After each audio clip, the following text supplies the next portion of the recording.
Dear students, in this video we'll learn about linear differential equations with constant coefficients. We'll start with the definition of a homogeneous linear differential equation, the formulae that can be used to write the complete solution of such type of a linear differential equation, and then we'll move on to some examples. So let's see what is a homogeneous linear differential equation. As the name suggests, a differential equation will contain derivatives. So here we can see derivatives of y with respect to x. It is a linear differential equation, that is, the degree of these derivatives is 1, and homogeneous linear differential equation, it stands for the right hand side of such an equation will be 0. And as we can see, the coefficients of all the derivatives, these are real constants. So for example, an equation of the form d2y by dx square plus 3dy by dx minus 40y equal to 0. This is a homogeneous linear differential equation. And its auxiliary equation can be written in the form capital D square plus 3d minus 40 equal to 0. So how can we write the solution of such a differential equation?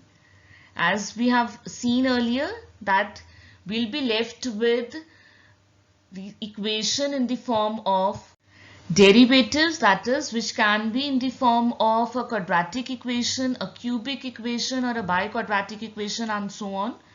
So if we find the root of such an equation and there is only one real root, say m1, then the corresponding solution can be written as c1 e raised to the power m1x.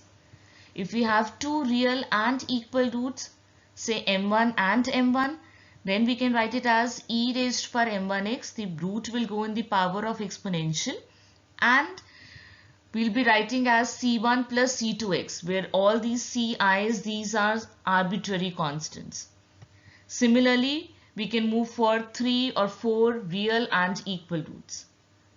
And if I have, say, a pair of imaginary and different roots, that is alpha plus minus iota beta, the solution can be written in the form, the real part will go in the exponential factor, that is e raised to the power alpha x, and the imaginary part beta will go as c1 cos beta x plus c2 sin beta x.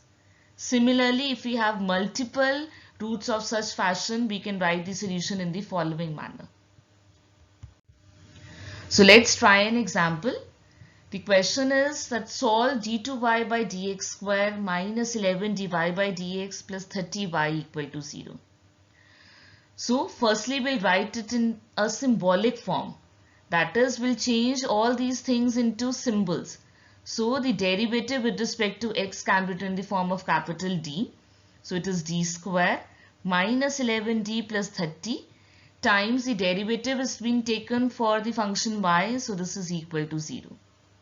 And if I simply remove this y from the equation, then we'll be left with the auxiliary equation, that is a quadratic equation in D in this case. On finding the factors of this equation, I have found that D can be written as 5 or 6.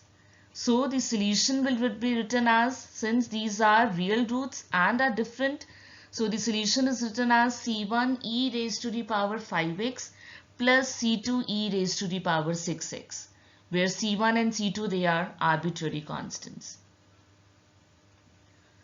So now there is a question for you all.